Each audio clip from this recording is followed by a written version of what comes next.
Anyway, so, but I remember when I first read the source, I was like, yo, like this is the first magazine that I feel like they're telling the truth. Like Worst rapper in the world. I never thought I would see the day where I met or heard the wackest rapper in the world, but he very well possibly could be the worst rapper in the world. The only reason that I responded to this clown in the first place is because the extortion is going on between him and Dave Mays. Nobody wanted to address it. Everybody in the business, you talk to any rapper in the business, we all know what's going on at the source.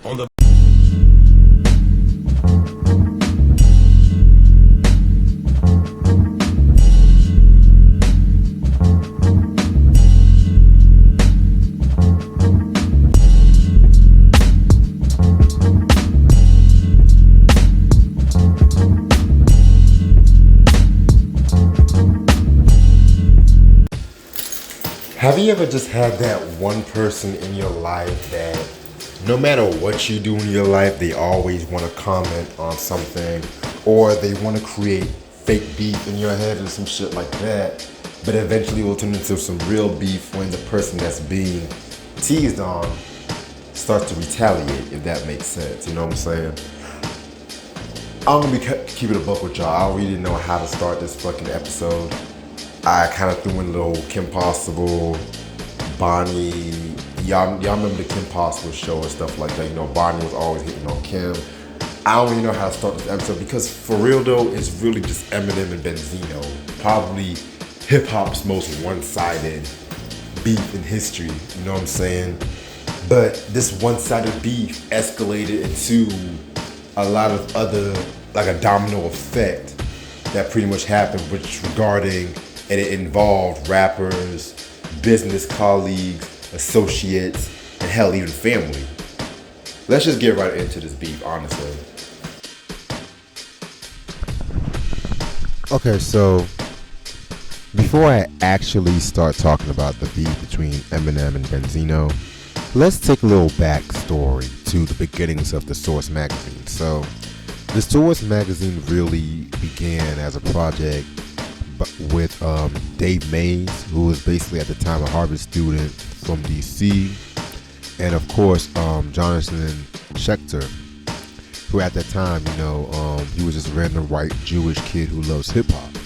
So they pretty much was hosting a radio show, and their love for hip hop really brought them together, and they wanted to really promote it in their college campus. So Dave Mays pretty much created a whole newsletter to promote like the hip hop music and the hip hop culture at the time. So we ended up deciding, you know, to go down there together and see if we could get a radio show. Harvard's radio station had a big signal, so it reached throughout the Boston area, but they were playing pretty much classical music all day long. That was the big genre for Harvard. But we were able to convince them to give us a late night weekend time slot. You know, I think we started at 1 a.m. on Friday nights to do this show that we call Street Beat. And so that's how the beginning of the Source came about.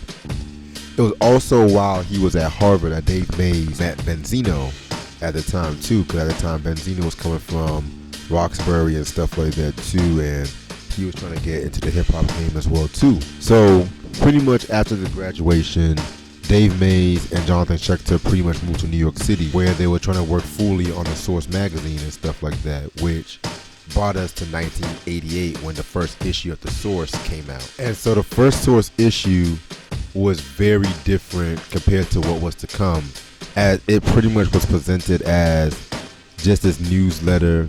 It talks about, you know, the hot picks, you know, has songs like, you know, Eric B. and Rakim's Follow the Leader, Public Enemy's Night of the Living Bassheads, MC Light's Paper Thin, and it also talks about, you know, the sneak preview of the albums like, you know, Sparky D's World, Sweet T's album, you know what I'm saying?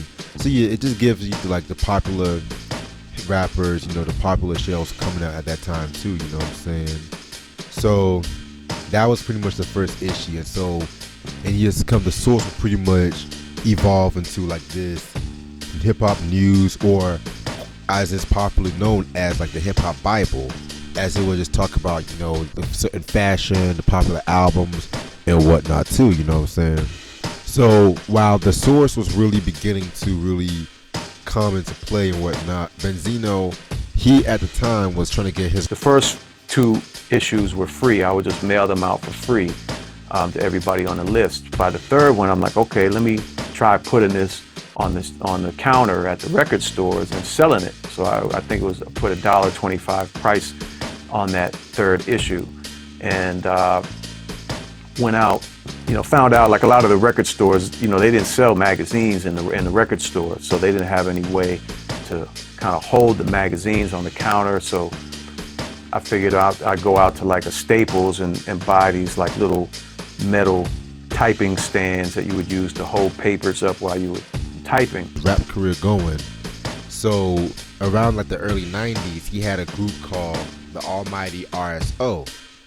Now, the Almighty RSO was a hip-hop group based off Boston, Massachusetts, which consists of members Ray Dog, which was Benzino's name, E. Devious, Tony Rome, Def Jeff, and the late great MC Rock and whatnot too. So they pretty much they formed in 1986 and stuff like that, and in 1988 they had released a thing called We're Notorious and things of that nature too, you know what I'm saying? But however, the group would become best known for their anti-police song called One in the Chamber. You got a badge, now they act like a fucking fool. One up in the chamber, once, one up in the chamber, twice. 3rd time represents 3 for the strike. Now when the cops on my DN, harassing my whole C-list, it's all. Which that came from their Forever Doomsday album, which came out in 1996, you know what I'm saying? So why am I bringing these guys up while we're supposed to be talking about the source? Well, Dave Mays was pretty much, you know, executive producing a lot of the Goose materials, and him and his homeboys were like producing some of their materials well too. And so it got to the point where in 1994, you know, the Boston Police and the Fraternal Order of Police, you know, once they heard about the things that they were rapping about and stuff like that too, they ended up being dropped from their label. And at that time they were signed to, I want to say at that time they were signed to Tommy Boy at that time too.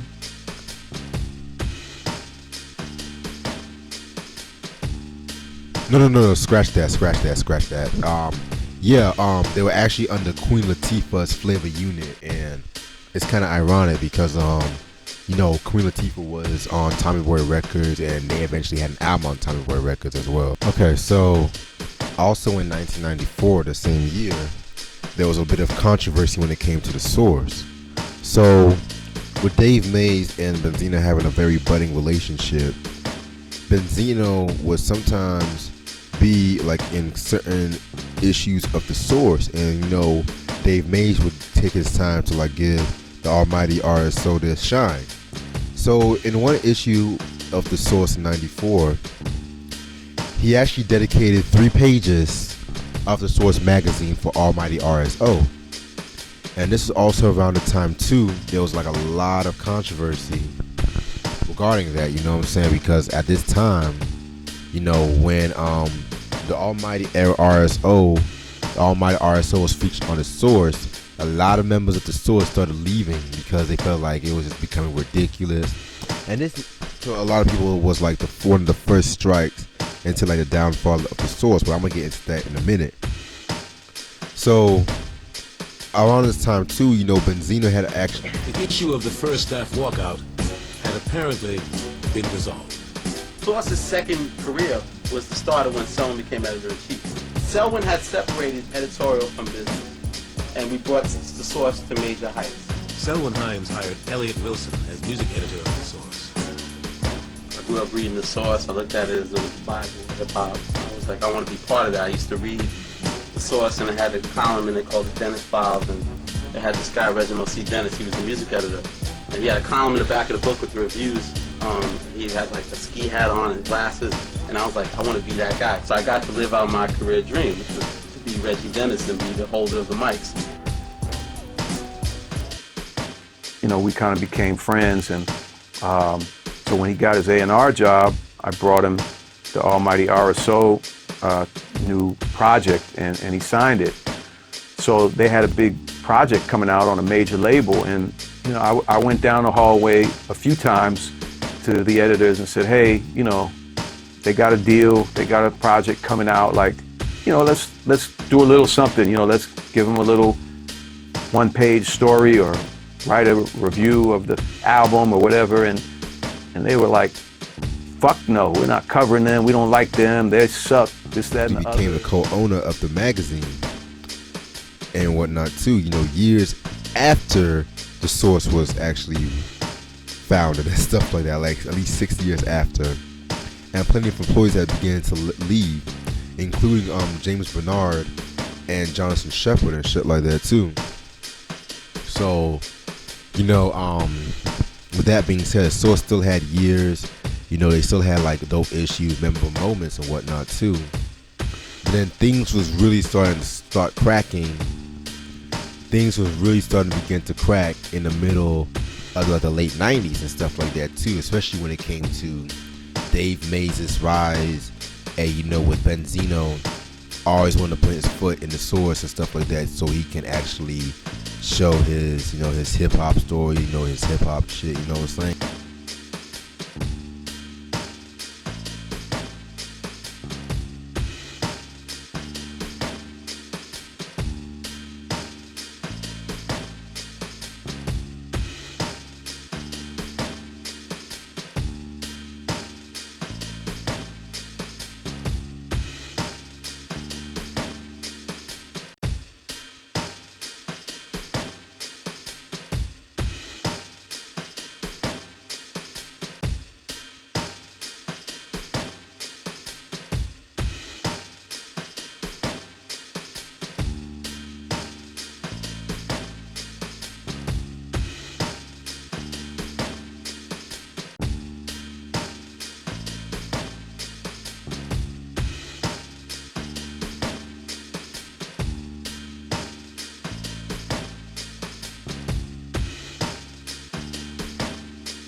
So around this time too, in 1998, Corrupt was getting ready to release the Corruption album and stuff like that. And so one of the songs that was supposed to have been on the album was a song called Five Mics. And so pretty much it was supposed to have been a tribute to the mic rating system of the Source, which you guys should know each album will get ranked like 5 mics. 5 mics being the coveted classic and whatnot too. You know what I'm saying? At that time, it really meant a lot to a lot of people and whatnot too. Especially when you had like certain critics like Rolling Stone or Melody Maker, Complex, not even understanding certain albums. So the hip hop magazine, The Source, gave the reader its justification on what to listen to, what to be aware of, and whatnot too. You know what I'm saying? So with Corrupt, doing a song called Five Mics and stuff like that, and mind you, this was produced by the Hangman. There was a lot of controversy as to what this album was supposed to have been ranked, because pretty much, with Dave Mays, he originally wanted it to be 4 mics. But then Elliot Wilson, who was like one of the new editor-in-chief at the time, he wanted to give it 3 mics and stuff too, which, not trying to be biased, but I kind of have to agree with Elliot Wilson. I don't think that album's really worth no 4 mics, and I'm a Corrupt fan. I'm a Corrupt fan and shit like that, but actually I'm an Honest fan, and Corruption was not one of his best moments. But y'all can check out the review I did on that years ago.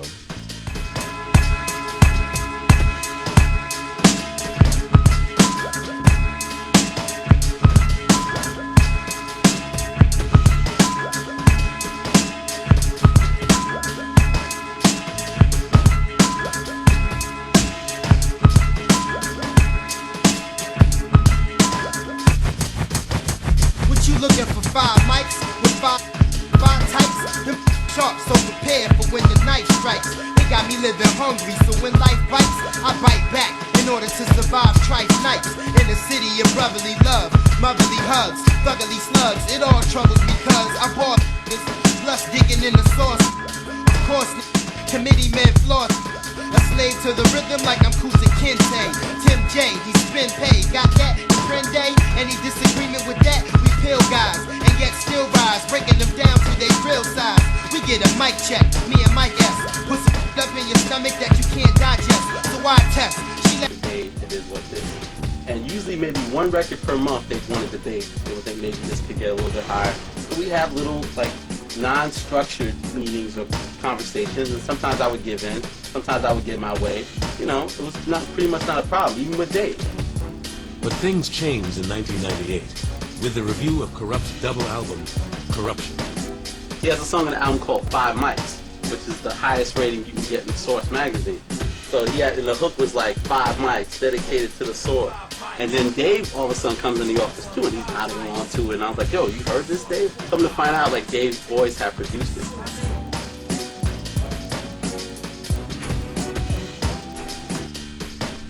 So, with this album, you know, with a song produced by the Hangman, a lot of members of the Source magazine industry was pretty much feeling some type of way again, because it's like now it's like a form of payola, if that makes sense. Because, you know, if you guys don't know what payola is, it's like when certain people in the music industry, they pay certain radio DJs. They pay certain radio DJs to play certain acts, you know what I'm saying? Like, remember how back in the 50s, you had cats like, you know, Alan Reed and stuff like that who was taking payola and shit like that too. And it's crazy too because, you know, with Alan Reed, you know, he ended up losing everything because of payola. But honestly, in my personal opinion, I feel like he was cutting that payola shit because he started playing like more African American artists, like, you know, Little Richard, Bo Diddley, and stuff like that too. But I might have to do a whole video on that one day. Just saying that shit right now, you know what I'm saying? So. And Flip Mode got Best New Group when our album came out. And I'm gonna tell you when people started looking at the Source sideways, but it didn't come till later. But I feel like did Benzino give himself 5 mics? I gonna say he gave himself 5 mics. Somebody gave Benzino 5 mics. I think that's what everybody, and, you know, shouts out to Benzino because that is the homie. But I feel like that was the point when everybody started being like, oh, word. Yeah. So the whole Source, you know, the 4-5 mic controversy was, you know, beginning to really like catch on with certain fans and stuff too. You know what I'm saying? Especially with Benzino's rise of power and whatnot too, you know what I'm saying? So fast forward to August 21st, 1999. Benzino had dropped the album Classic Limited Edition, which this was actually this was actually an album where he actually did it with his new group Made Men, because by the late 90s Almighty RSO had broke up, and so Made Men pretty much was like his new fucking group. And this time the group consists of Benzino, Cool Jesus, and Antonio Twice style. Just letting you know, I'm not a Benzino fan of any means, so if I pronounce the names wrong, forgive me. So when it came to this album right here and stuff like that, like this album didn't really do shit. You know what I'm saying? It did not do fucking shit for nobody and stuff. So, and around this time, this album came to fruition and stuff like that too. It should be noted that by 1998, he had a young MC from Detroit by the name of Eminem, who got into the in March 1998 unsigned hype column and whatnot too. You know what I'm saying? And you know, that was another thing about the Source, where a lot of your favorite rappers came from the unsigned hype column, from DMX to Biggie. I want to say Big Pun, Common, of course Eminem too. So yeah, man. I don't even know if the Source still does that. Actually, I'm not gonna lie, I haven't really read the Source in years and stuff like that too. So yeah, and there's still I haven't even read Double XL like that. I don't even read Double XL like that. You know what I'm saying? So it is what it is on that part. So just want to throw that out there. And so by the time, you know, the late 90s had also occurred, you know, in the September 1999 issue, there was a segment where they wanted Puff on the front cover, and then there was supposed to be some other side stories. And one of the side stories was Made Men, of course, you know what I'm saying, which no surprise there. And so when it came to that issue, there was a meeting that the Source had to do about the issue, and just pretty much about the scrutiny that's been going on and stuff like that too, because Benzino was furious, and him and Selwyn Hines pretty much got into it because the fact that he felt like the Made Men was small compared to like the other bigger names and stuff like that too. And Selwyn Hines said that this is how Dave Mays taught him how to do it, because you had to put the most important people on the magazine cover, like front page big, and then the not so important, you gotta like downsize it, if that makes sense. You know what I'm saying? So the meeting was very, very, very hectic and everything like that. And so the whole fucking Made Men album, it didn't really get rated until the October 1999 issue. And here's the crazy thing: that album got 4.5 mics on the Source. And here's the thing: the writer of that review, J.J. Dillinger, never existed. Never fucking existed, and shit like that too. So you know what I'm saying? So yeah, man, you know, it's crazy. It's fucking crazy. And you guys should know, around this time too, you know, Eminem at this time was, you know, signing to Aftermath Records and stuff like that too. And so you know, he had already at that time, Eminem had dropped the Slim Shady LP in like early to mid 99. And so late 99, of course, you know, Dr. Dre's 2001 had came out too. So Eminem was really becoming like a talk of the town and things of that nature too, you know what I'm saying? And slowly but surely, you know, Benzino pretty much, you know, he was really catching notice on Eminem. And certain things he kind of felt like he kind of cited Eminem for and stuff like that too, you know what I'm saying? And so by the time it was 2001, after going through an arrest with the disuse of law enforcement in Miami, you know, Benzino actually became the co-owner of the magazine, and he forced the original founders of the Source out, you know what I'm saying? Let's help you move this publication forward. Why did you bring him on as a partner? Yeah, I mean, no, it wasn't just the muscle part of it. Yeah, I mean, him and his crew were guys from the street, and, you know, they definitely looked out for me over the years. But, you know, Benzino was and is, you know, a huge hip hop head. I mean, he grew up, you know, on hip hop long before I got into hip hop. And that was his life, you know, he loved it. And so he, you know, he knew everything about hip hop. It's like boxing up the magazines and shit. You know, it was just a friendship. Like, I didn't see no money from the Source for years and years. Like I necessarily wasn't like a partner, you know what I'm saying, when the Source first came out, but I was Dave's man. And I think Dave felt like I was the closest thing to like hip hop that he would actually hang around. I mean, his roommate was trying to rap, and John's manager was Brett Ratner, the one that did the movies back then. They had a rap group called BMOC, Big Men on Campus, BMOC. And this is like the downfall. This is really what the downfall of the Source happening and stuff like that too, because the original writers was gone. If you really looked at the Source in 2000s compared to like what it was like in the late 90s, mid to late 90s and stuff like that too, you would definitely know the difference. You would definitely know the difference and stuff like that. You know what I'm saying? So yeah, man. And again, Benzino was still, you know, trying to put his own hip hop music out and stuff like that too.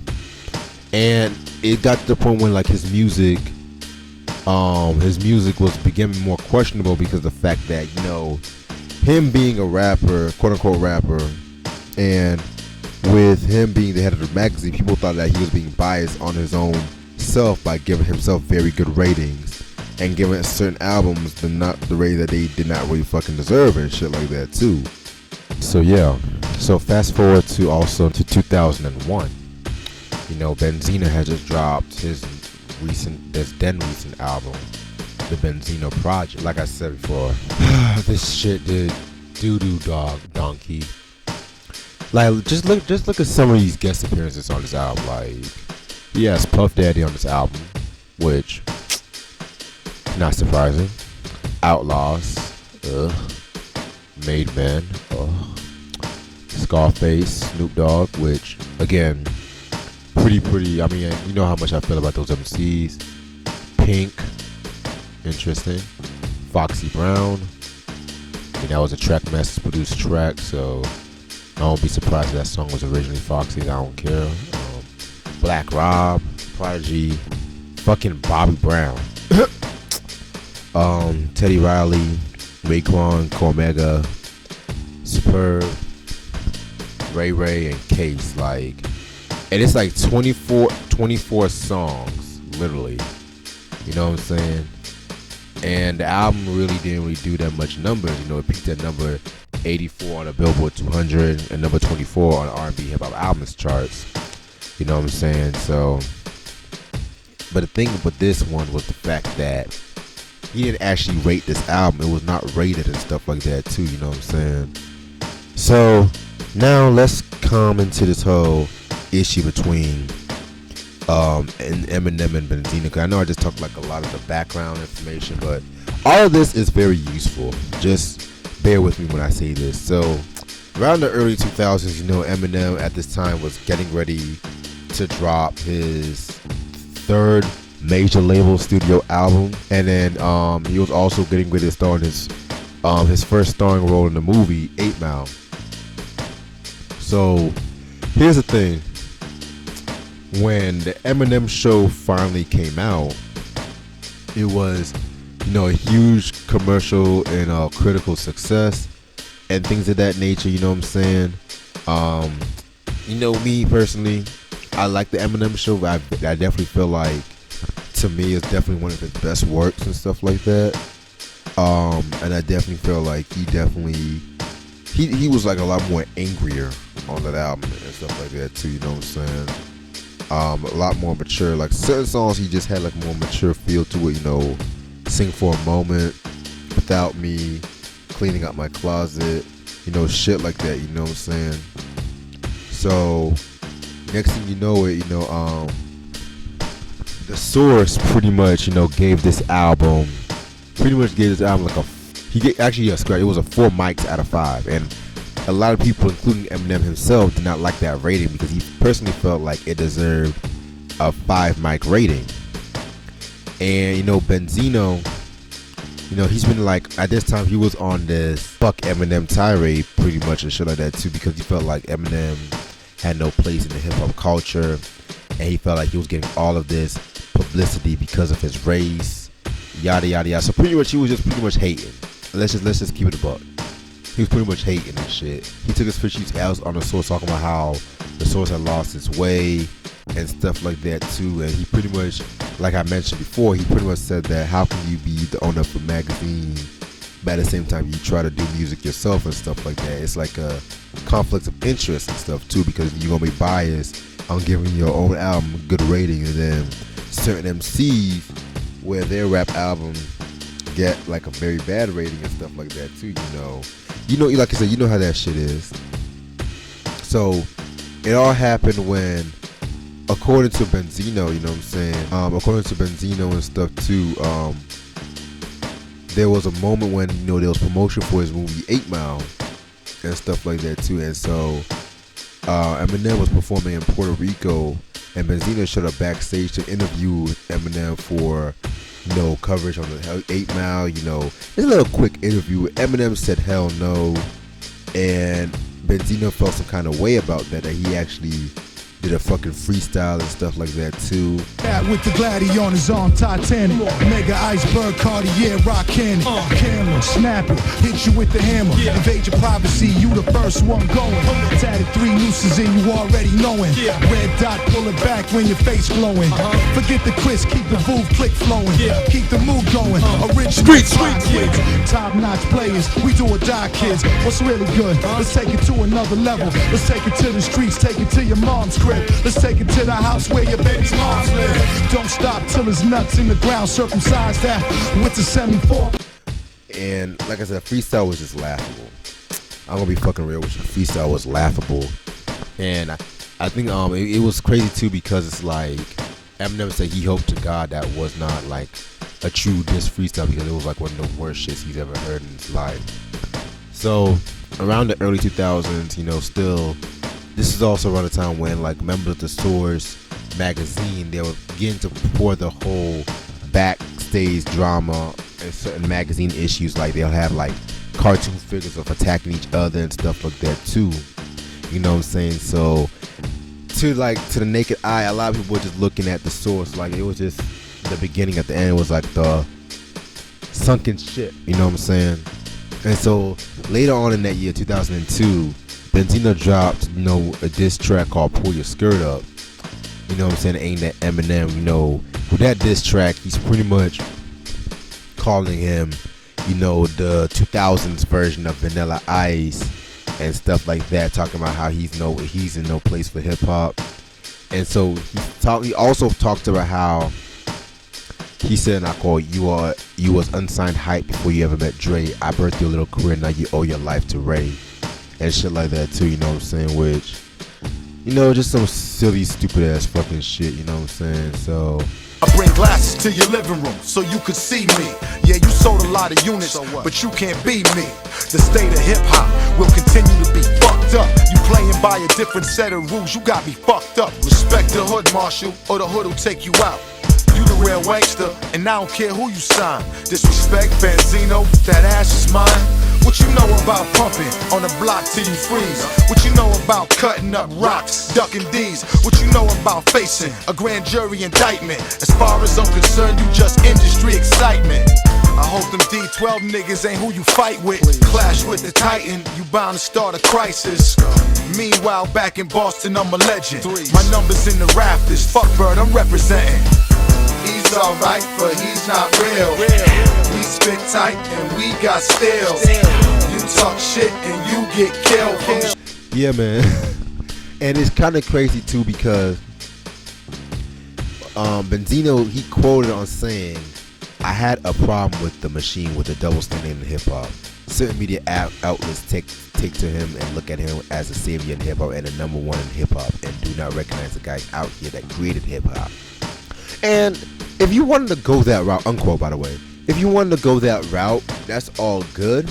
But here's the thing though about Eminem. Eminem, if you really studied Eminem, he always gave love to like the cats that came before him.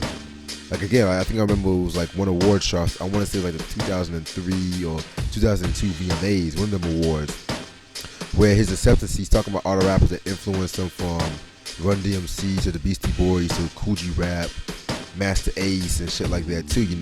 Y'all know the interview I'm talking about. I'm just paraphrasing what he was saying and shit like that too. So, and even like cats like Master Ace too. Speaking of him, he pretty much said that he was like, even though he came out before Eminem, certain shit like he loved Eminem's style. He always loved when Eminem showed him love and stuff like that too. You know what I'm saying?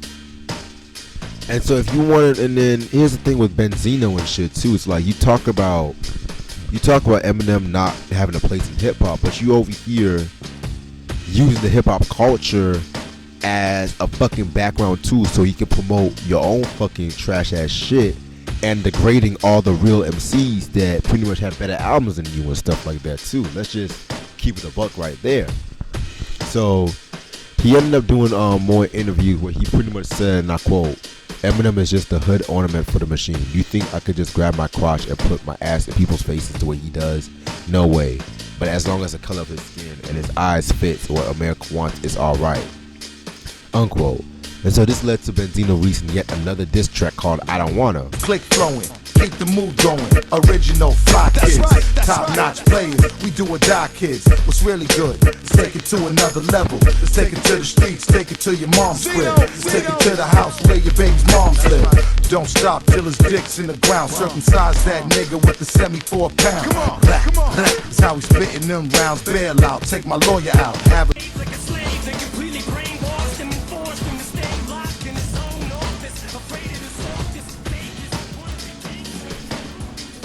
I mean, the Source magazine doesn't have beef, but we're in a business and it's competitive. Business is competitive. Business is full of sharks out there. So you gotta be competitive basically if you want to succeed in business. So, but I don't consider it beef. Have you had sex with anyone famous? Impresario, Source magazine. As Benzino and Dave Mays used the Source to champion their cause against Eminem, they practically begged for a new opponent in battle. XXL magazine. Okay, can someone ever really challenge? And stuff like that too, just talking about, this time, he was disrespecting Eminem's mom, calling her a bitch and stuff like that too, you know what I'm saying? So he was really starting to really cross some boundaries, with this bullshit. So Eminem, of course, being the MC, the battle MC he is, judging from his roots, he came out with the Invasion mixtape in like 2003, I believe. Yeah, 2003, which was also worked on with DJ Green Lantern. And the thing about this mixtape was the fact that there was 2 diss tracks aimed at Benzino. The first diss track was called Nail in the Coffin, and then the other one was called The Sauce. Both widely regarded as 2 of the most vicious diss tracks in hip hop history and whatnot too, you know what I'm saying? I'm more of a fan of The Sauce more than Nail in the Coffin. Nail in the Coffin, I love Nail in the Coffin. I love both of them actually, but The Sauce, he just went in more in. I love that the beat definitely fit. His anger was vicious and stuff like that. Just talking about how he's a fake gangster. His old ass needs to stop rapping and stuff like that too. So I would never claim to be no Ray Benzino, an 83-year-old fake Pacino. So how can he hold me over some balcony without throwing his lower back out as soon as he goes to lift me? Please don't, you'll probably fall with me and our asses will both be history. But then again, you finally get your wish, cause you be all over the street like 50 Cent. Fucking punk pussy, fuck you chump. Give me a one-on-one, see if I don't fuck you up. Try to jump the Rough Riders and they cut you up. And you put Jada on a track, that's how much you suck dick in the industry. Swear that you in the streets hustling. You sit behind a fucking desk at the Source butt kissing and begging motherfuckers for guest appearances. And you can't even get the clearances, cause real lyricists don't even respect hype. Cause you last and you might whip some ass. If you lost, then you lost. Shake hands like a man and you swallowed it. When the unsigned hype column and the Source was like our only source of light. When the mics used to mean something, the 4 was like you were the shit. Now it's like the least you get. 3.5 now, this means you a piece of shit. 4.5 or 5 means you Biggie, Jigga, Nas, or Benzino. See, I don't even think you realize you're playing with motherfuckers' lives. Eminem did an interview with Hot 97 where he pretty much said, and I quote, "I never met this man, this girl. She's obsessed with me.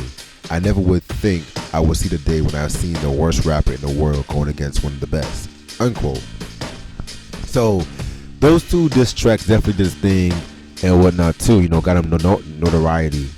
And it should also be noted like around this time too, like 50 Cent had just joined Aftermath, and at this time, you know, 50 Cent was going after the whole Murder Inc. crew record label and stuff like that too. Which I know what you guys are asking, am I gonna do the beef between 50 Cent and I'm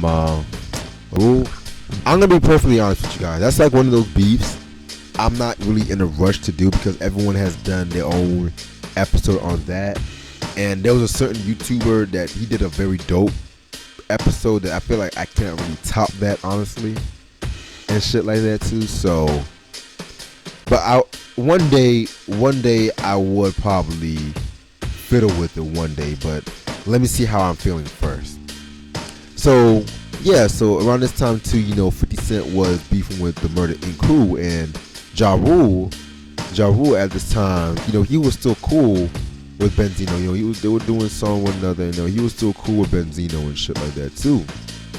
So Benzino was getting hate from like a lot of not just Eminem fans, but just hip hop fans in general and stuff like that too. You know, they felt like he was just overly just dissing Eminem just for the fuck of it, and just because of the fact that he's saying like a lot of disrespectful shit, threatening the lives of Eminem and his daughter, especially when it came to more diss tracks like Die Another Day and Better Lose Yourself, which, judging from the name, is a parody of Eminem's track Lose Yourself from the 8 Mile soundtrack, you know what I'm saying? And so radio stations really didn't really play with this shit like that, you know what I'm saying? And so this really just made Benzino even more angrier and more driven into really taking down Eminem. Needs to pay attention cause I'm riding with you. If credibility is what we here for, then why ain't the hood selling units no more? Tell me why. Labels acting like it's good so they say so. EPMD was always gold with no radio. So he pretty much just used the Source magazine for what else? Scrutinized Eminem's name, you know, had fucking issues where he ripped his head off and stuff like that too, you know what I'm saying?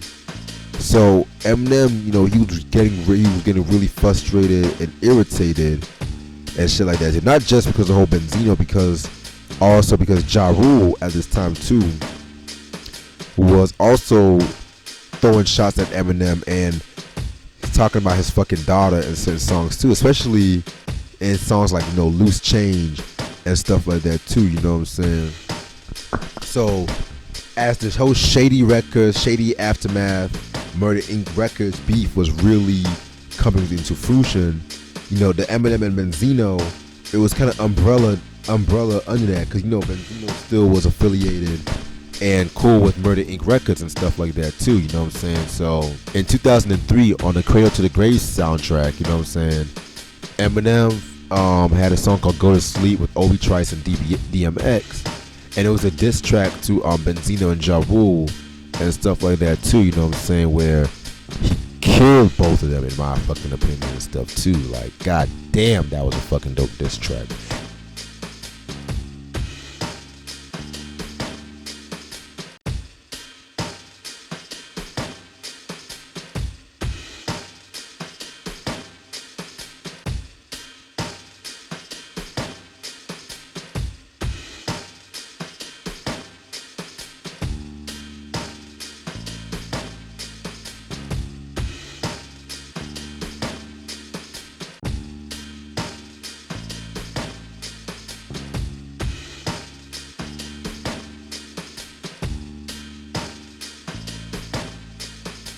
And I'm not really I most dislike this song most just for Eminem and shit. Like, I mean, Obi Trice and DMX did their thing, but M just went in on that track. So as you know, the whole Aftermath records, you know, they were definitely enjoying commercial success, of course, with, you know, 50 Cent's Get Rich or Die Trying album. They pretty much appeared on the Source's Double XL magazine, which at the time was beginning to really come into fruition and stuff like that, especially when the Source was just going downhill. And on the March 2003 issue, they appeared on the cover story and whatnot too, which again started a whole beef between the Source and Double XL. And like, this whole That whole fucking beef was just like the whole early 2000s, man, was just a wild time for hip hop, man. Damn, like they were just taking over and shit. Like whole afterwards was just taking over shit at that time. And that March 2003 issue was the first time that the Double XL outsold the Source and whatnot too. And so it continued more when in October of 2003, 50 Cent was actually a guest editor in Double XL magazine, and he used that to like throw shots at Ja Rule, Benzino, and just anybody coming after them and shit too. And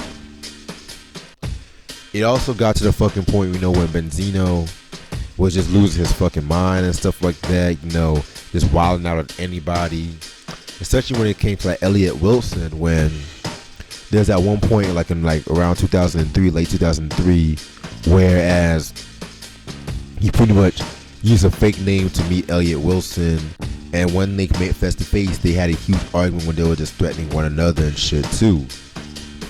So as we got into late 2003, this song still was coming out, especially from Aftermath Records and stuff too.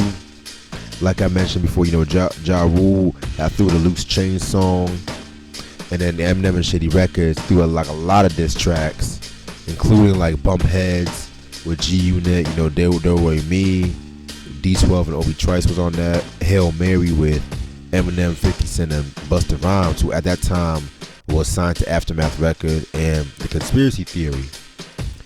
And so Benzino, he did this songs of a song called Falling Down, where he did both Eminem and 50 Cent. And he collaborated with Ja Rule on more diss tracks too, including like Untouchable. Listen, there's like a lot of diss tracks around this time, so if I forget something, then just let me know in the comments and stuff like that too, you know what I'm saying? I'm just talking about like the main ones that, you know, caught people's attention and shit too. So things didn't really get a more dirtier turn until 2003, where Benzino pretty much discovered one of Eminem's old records, you know, before he got signed to Aftermath, and there was a song called Foolish Pride. And so all of my Eminem fans, y'all should know about this track. Y'all should know about that track, because this was the track that Eminem was using like racial slurs against a black girl and stuff like that too, you know what I'm saying? And so he pretty much shared the song through the Source's website at the time, and what also he did was he posted the lyrics in the magazine. And here's the thing, Eminem, he did come forward and he did say, listen, I was young and stupid at that time, you know, that was when he broke up with a black girlfriend, and he just took his frustrations out and did that song and whatnot too, you know what I'm saying? And one thing I do kind of respect about how Eminem came forward, he said that he did mess up and whatnot too, you know what I'm saying? He did mess up, and that, you know, that was when he was in a bad place at a bad time. He didn't feel like that he was a different person, and of course, you know, the fans, they understood and they forgave him and stuff like that too, you know what I'm saying? And like I said before, like I would respect him just for coming forward and say he did mess up, because if you look at some of these celebrities today, especially if they go through scandals or some bullshit, they would just like to say some shit like, oh, I was off on ecstasy, or I was off on the Hennessy, or just blaming other motherfuckers and shit like that, you know what I'm saying? So, and you know, around this time too, you know, the whole hip hop community was really still on Aftermath, Shady side and stuff like that too, you know what I'm saying? Whereas Ja Rule and Benzino was really becoming yesterday's news and shit like that too. Or well, in Benzino's case, pretty much just charity at this point, you know what I'm saying? So a few more diss tracks came here and there and stuff like that too, including Eminem and Obi Trice doing the song I'm Gone. But you know, we all should know what would happen by the mid 2000s. You know, Murder Inc. went through that whole FBI scandal where they were raided, the officers raided in connection to the drug dealer Supreme and stuff like that too. You know what I'm saying? And Benzino in April 8th of 2005, he actually quit the Source, saying, and I quote, "I want to step down from the magazine and sell my stock effective immediately. I've been consumed too much with this whole conflict thing, the Eminem suit, I'm sick of it. I don't want to take away from what the source has built up, but I got issues with the source and magazines like that. Everyone is too politically correct. They're not thinking about the little guy who can't afford to pay for high-priced ads. It's like a monopoly, unquote. And so, when it comes to the source staff, they were fucking happy to see him gone and shit like that too. You know what I'm saying? Especially the source's partner, Black Enterprise, where Benzino, he pretty much said, and I quote, "Our other partner, Black Enterprise, is another reason why I decided to leave. I don't like how they perceive me. There are too many things I don't agree with, and so I am moving on." And so Benzino, he still wanted to like be in the hip hop game, and he still was doing his thing. Like, you know, I know he formed the whole Hip Hop Weekly and stuff like that too, but Benzino was just going through like a lot of bullshit, like personal and professional issues, embarrassments, stuff like that too. A lot of bankruptcies, a lot of money issues, a lot of lawsuits. You know what I'm saying? And yeah, man, it's just so fucking bullshit. It's like, personally, like I said, I don't feel sorry for this nigga and shit like that too, because it's just like, you pretty much you had an advantage instead of just making use of the apples that you have in your fucking picnic basket and whatnot. You tried to go to everybody else's picnic table. You got too fucking greedy. You pretty much destroyed the Source magazine. You made a whole fucking ass at yourself. I mean, you got a whole fucking hip hop community turning their backs on you and the whole hip hop magazine that they called the Hip Hop Bible and shit like that too. Like, it's just like a lot of bullshit. You know what I'm saying? It's just like people just can't hold on to all the bullshit. You know what I'm saying? So 7 years later, I think 7 years later and stuff like that too. Like, I want to say like in the early 2010s. Benzino pretty much appeared on the Rap Fix Live and he said that, you know, Eminem, he was wrong for the fact that, you know, going after Eminem and stuff like that too, you know what I'm saying, and that he is part of the hip hop culture. He said, and I quote, "M's still doing this thing and he's still a great influence on hip hop. Hip hop has bridged the cultures, white, black, Latino, Asian, it's for everybody," unquote. Oh, Jesus. So pretty much you were backed into a corner and you just want to make yourself look good by just doing this shit. Come on, man. It's like, it's funny now. It's like, and I get it. I know people want to evolve. People want to like move on and stuff like that too. But nigga, you cross major boundaries. You cross major lines. Burned a lot of bridges and shit like that too. So I don't know. That's whole hip hop has bridged the cultures, white, black. You weren't saying that shit years ago. Because if you always believe that shit, then the source would still be the hip hop Bible that it once was years ago. I'm just saying. I'm just fucking saying. And also that you wanted to use your fucking whack ass music, dedicate fucking pages in the source and shit like that. Like, come the fuck on. I'm sorry, man.